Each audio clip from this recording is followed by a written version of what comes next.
রাধে রাধে, চলে এসেছি আরও একটা নতুন শিফটের কোশ্চেন নিয়ে। দেখা যাক আজকে নতুন কোন শিফট তোমাদের জন্য ওয়েট করছে, কি কি কোশ্চেন ওয়েট করছে আর কি কি সলিউশন রয়েছে। চলো দেখে নেওয়া যাক আজকে প্রথম প্রশ্ন কি রয়েছে। আচ্ছা তার আগে দেখে নিই কোন শিফটের কোশ্চেন এটা। 26/10/2018 12:30 থেকে দুটো শিফটের এটা কোশ্চেন, ঠিক আছে। চল দেখা যাক প্রথম প্রশ্ন কি রয়েছে।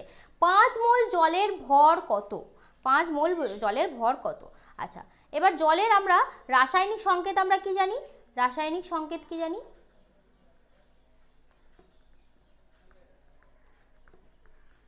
জলের আমরা রাসায়নিক সংকেত জানি H2O। কি জানি? H2O। তাহলে 1 মোল জলের ভর কত?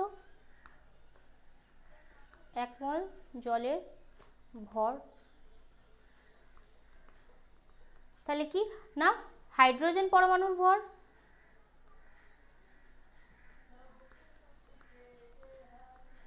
হাইড্রোজেন পরমাণুর ভর, হাইড্রোজেন পরমাণুর ভর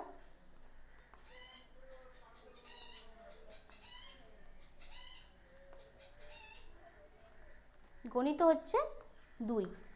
আচ্ছা এটা প্লাস হচ্ছে কি না অক্সিজেন পরমাণুর ভর।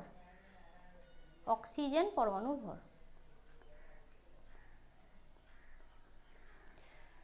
অক্সিজেন পরমাণুর ভর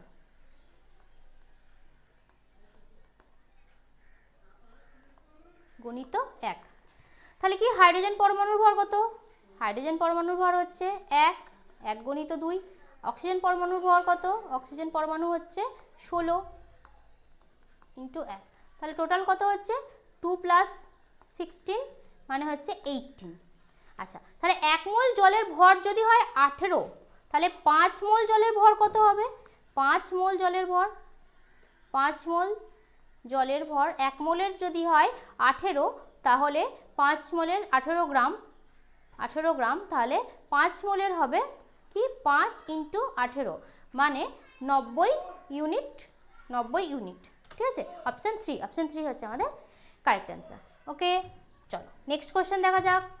নেক্সট বলছে ড্যাশতে জারণ ও বিজারণ একসাথে ঘটে, বিনিময় বিক্রিয়ায়, প্রতিস্থাপন বিক্রিয়ায়, রেডক্স বিক্রিয়ায় নাকি সংযোগ বিক্রিয়া। এক্ষেত্রে রেডক্স বিক্রিয়ার ক্ষেত্রে কি হয় না জারণ এবং বিজারণ দুটোই কিন্তু একসাথে ঘটে থাকে, ঠিক আছে। সেটা হচ্ছে অপশন 3তে রয়েছে আমাদের, দেখো ঠিক আছে। নেক্সট কোশ্চেন দেখা যাক। নেক্সট বলছে কার্বন ডাইঅক্সাইডের 1 মোলে থাকে কি না কার্বন ডাইঅক্সাইডের 6.022 × 10⁻23 অণু, কার্বন ডাইঅক্সাইডের 6.022 × 10⁻23 পরমাণু, নাকি 22 গ্রাম কার্বন ডাইঅক্সাইড, নাকি কার্বন ডাইঅক্সাইডের 6 × 10⁻23 অণু। তো এক্ষেত্রে কার্বন ডাইঅক্সাইডে 6.022 × 10⁻23 অণু, এটা হচ্ছে না কার্বন ডাইঅক্সাইডের 1 মোলে থাকে, যেটা আমাদের রয়েছে দেখো অপশন 1 এ আমাদের রয়েছে কারেক্ট অ্যান্সার। ওকে চলো নেক্সট কোশ্চেন। নেক্সট বলছে 25 নিউটনের একটি বল একটি বস্তুর ওপর ক্রিয়াশীল, তাহলে বলের দিকে বস্তুটির 5 m সরণ ঘটে, তাহলে বলের দ্বারা কৃতকার্য কত হবে? তাহলে বলের দ্বারা কৃতকার্য কি হবে না W = F × D। তাহলে বল কত কাজ করেছে না 25 নিউটন বল কাজ করেছে। বলের ওপর কত সরণ ঘটছে? ডিটা হচ্ছে সরণ, 5 মিটার সরণ ঘটে। তাহলে আমরা বসাই 25 × 5 মানে 125 জুল, 125 জুল। অপশন এ হচ্ছে আমাদের কারেক্ট অ্যান্সার। ওকে চলো নেক্সট কোশ্চেন দেখা যাক। নেক্সট বলছে নিম্নলিখিত রোধকগুলির মধ্যে কোনটি তাপ সংবেদনশীল রোধক বা হিট সেন্সিটিভ রেজিস্টার হিসেবে পরিচিত? থার্মিস্টর, ক্যাপাসিটর, ডাইপোল নাকি ট্রানজিস্টর। তো এক্ষেত্রে থার্মিস্টর হচ্ছে না যেটা হিট সেন্সিটিভ রেজিস্টার নামে পরিচিত, ঠিক আছে। অপশন 1 হচ্ছে আমাদের কারেক্ট অ্যান্সার। নেক্সট কি বলছে? নেক্সট বলছে যেই ধাতুগুলির মধ্যে অশুদ্ধতা হিসাবে ধাতব অক্সাইড থাকে সেগুলির ক্ষেত্রে কোন ধাতু নিষ্কাশন পদ্ধতিটি ব্যবহার করা হয়? ম্যাগনেটিক সেপারেশন, পোলিং, মেটালার্জি নাকি বৈদ্যুতিক পরিশোধন? তো এক্ষেত্রে কি হয় না পোলিং পদ্ধতির ব্যবহার করা হয়। অপশন টু হচ্ছে আমাদের কারেক্ট অ্যান্সার।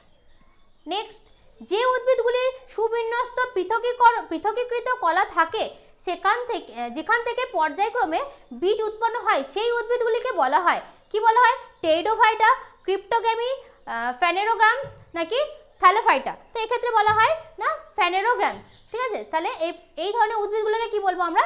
ফ্যানেরোগ্রামস। অপশন 3 হচ্ছে কারেক্ট অ্যান্সার। নেক্সট বলছে জৈব বিবর্তনকে বর্ণনা করা হয় প্রাকৃতিক নির্বাচন হিসাবে, জিন ফ্লো হিসাবে, জেনেটিক ড্রিফট হিসাবে নাকি অর্জিত বৈশিষ্ট্যের উত্তরাধিকার হিসাবে? তো এক্ষেত্রে প্রাকৃতিক নির্বাচন হিসাবে আমরা জৈব বিবর্তনকে আমরা বলে থাকি, ঠিক আছে, বা বর্ণনা করে থাকি, যেটা অপশন 1 হচ্ছে আমাদের কারেক্ট অ্যান্সার। নেক্সট বলছে একটি ভেক্টর পরিমাণের উভয় মাত্রা এবং দিক আছে, আর একটি স্কেলারের শুধুমাত্র মাত্রা আছে এবং কোনো দিক নেই। নিচের প্রদত্ত কোনটি একটা স্কেলার পরিমাণ? চাপ, সরণ, বল না ভরবেগ? এক্ষেত্রে দেখো চাপ কিন্তু হচ্ছে স্কেলার পরিমাণ, ঠিক আছে, কারণ চাপের মাত্রা আছে কিন্তু কোনো দিক নেই, ঠিক আছে। অপশন 1 হচ্ছে কারেক্ট অ্যান্সার। নেক্সট বলছে সর্ববিদিত গতিসূত্রের প্রবক্তা হলেন ডাল্টন, নিউটন, গ্যালিলিও নাকি থমসন? তো এক্ষেত্রে অপশন হচ্ছে নিউটন হচ্ছে আমাদের কারেক্ট অ্যান্সার। অপশন 2। চলো নেক্সট বলছে মেজর টাইলস তৈরি করতে ড্যাশ পলিমার ব্যবহার করা হয়? এক্ষেত্রে পলিভিনাইল ক্লোরাইড ব্যবহার করা হয়। দেখো 4টে অপশন দিয়েছে, তার মধ্যে আমরা ছোট থেকেই পড়ে আসছি, এটা হচ্ছে পলিভিনাইল ক্লোরাইড পলিমার ব্যবহার করা হয়। অপশন 2 হচ্ছে কারেক্ট অ্যান্সার। ওকে, নেক্সট বলছে নিচের কোন শক্তির পুনর্নবীকরণযোগ্য উৎস নয়? ভূতাপীয় শক্তি, জলবিদ্যুৎ, জৈব ভর নাকি গ্যাসোলিন? এক্ষেত্রে গ্যাসোলিন কি না পুনর্নবীকরণযোগ্য উৎস নয়, ঠিক আছে। অপশন 4 হচ্ছে কারেক্ট অ্যান্সার। নেক্সট, ড্যাশ হলেন বংশগতির সূত্রের প্রবক্তা? Gregor Mendel, Charles Darwin, Harold Urey নাকি স্ট্যানলি মিলার? তো এক্ষেত্রে গ্রেগর মেন্ডেল হচ্ছে বংশগতির সূত্রের প্রবক্তা। অপশন 1 হচ্ছে correct answer. Next, lactic acid সব থেকে সহজে গ্লুকোসিনে রূপান্তরিত হয় যেখানে সেই অঙ্গটি হচ্ছে বৃক্ক, হৃৎপিণ্ড, যকৃৎ নাকি মস্তিষ্ক? তো এটা যকৃতে কি হয় না এই রূপান্তরটা হয়, ল্যাকটিক অ্যাসিড সেটা গ্লুকোসিনে পরিণত হয়, ঠিক আছে। অপশন 3 হচ্ছে কারেক্ট অ্যান্সার আমাদের। চলো নেক্সট কোশ্চেন বলছে আলট্রা ফিল্টারেশন যার সঙ্গে সম্পর্কিত সেটি হলো রেচন, পরিপাক, শ্বসন নাকি সংবহন? তো এক্ষেত্রে রেচনের হচ্ছে না আলট্রা ফিল্টারেশন এখানে হয়, ঠিক আছে, মানে রেচন প্রক্রিয়ার সঙ্গে হয়। অপশন নেক্সট কোশ্চেন দেখা যাক। নেক্সট বলছে 20 কেজি ভরের একটি বস্তু 4 মিটার পার সেকেন্ড স্কোয়ার ত্বরণে গতিশীল, এর উপর প্রযুক্ত বলের মান কত? তাহলে F equals to ma, M কত? এম হচ্ছে 20 কেজি ভরের, আর এটা কত? এ হচ্ছে ত্বরণ হচ্ছে 4 মিটার পার সেকেন্ড স্কোয়ার। তাহলে এবার বসাই, তাহলে 20 × 4, তার মানে হচ্ছে 80 নিউটন প্রযুক্ত বলের পরিমাণ হচ্ছে 80 নিউটন। অপশন 1 হচ্ছে আমাদের কারেক্ট অ্যান্সার। নেক্সট বলছে একটি বৈদ্যুতিক বাল্বের ফিলামেন্ট 8 মিটার সময়ের জন্য 0.75 এ বৈদ্যুৎ প্রবাহ টানে, তাহলে বিদ্যুৎ প্রবাহের মাধ্যমে তার পরিমাণ তড়িৎ আধান চালিত হয় কত? তাহলে কিউ একটু দেখতে হবে।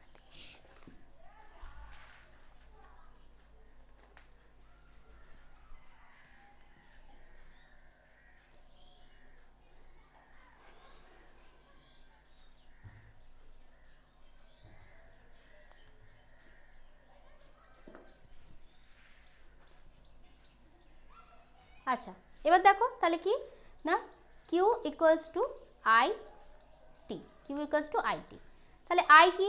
আই হচ্ছে আমাদের বিদ্যুৎ প্রবাহ যেটা হচ্ছে 0.75 অ্যাম্পিয়ার। আচ্ছা, আর কত? টি বলছে 8 মিনিট, এটাকে আমরা চেঞ্জ করে এটাকে আমরা সেকেন্ডে চেঞ্জ করব, তাহলে এটার সাথে সেকেন্ড 60 সেকেন্ড, তার মানে 480 সেকেন্ড। দেখো আইটা বসাই 0.75 আর টি কত না 480, ঠিক আছে। তাহলে দেখো এবার এটাকে যদি আমরা কাটাকাটি করি, মানে একটুখানি ক্যালকুলেশন করি, তাহলে আমাদের যেটা আসবে অপশান হচ্ছে 360 কুলম। ঠিক আছে, তোমরা এবার একটুখানি কাটাকাটি করে মানে মাল্টিপ্লিকেশনটা করে দেখতে পারো। মাল্টিপ্লিকেশন করলে আমাদের 360 কুলম আসবে। ঠিক আছে, তাহলে অপশান 3 হচ্ছে আমাদের কারেক্ট অ্যান্সার। চলো নেক্সট বলছে পর্যায় সারণীর কোন শ্রেণী শূন্য শ্রেণী নামে পরিচিত? শ্রেণী 10, শ্রেণী 8, শ্রেণী 9 নাকি শ্রেণী 18? তো এক্ষেত্রে শ্রেণী 18 কিনা শূন্য শ্রেণী নামে পরিচিত। আচ্ছা, অপশন 4 হচ্ছে আমাদের কারেক্ট অ্যান্সার। চলো নেক্সট কোশ্চেন। নেক্সট বলছে ড্যাশ একটি দুর্বল শক্তি, ভর, গতিবল নাকি মহাকর্ষীয় বল নাকি হচ্ছে শর্ট রেঞ্জ কোর্স? তো এক্ষেত্রে মহাকর্ষীয় বল হচ্ছে একটি দুর্বল শক্তি। অপশন 3 হচ্ছে আমাদের কারেক্ট অ্যান্সার। নেক্সট, যখন সরণ প্রযুক্ত বলের অভিমুখের সঙ্গে লম্বভাবে হয় তখন বলটির দ্বারা সম্পাদিত কার্য কেমন হবে? শূন্য হবে, ধনাত্মক হবে, ঋণাত্মক হবে নাকি প্রশমিত হবে? এক্ষেত্রে কি হবে না, বলটির দ্বারা সম্পাদিত কৃতকার্য শূন্য হবে। ঠিক আছে, অপশন 1 হচ্ছে আমাদের কারেক্ট অ্যান্সার।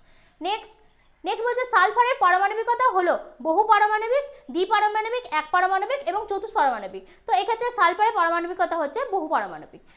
আজকের ক্লাস যদি ভালো লাগে থাকে লাইক, কমেন্ট, শেয়ার, সাবস্ক্রাইব করবে। ঠিক আছে, এবং ভালো করে পড়তে থাকো। চলো, থ্যাংক ইউ।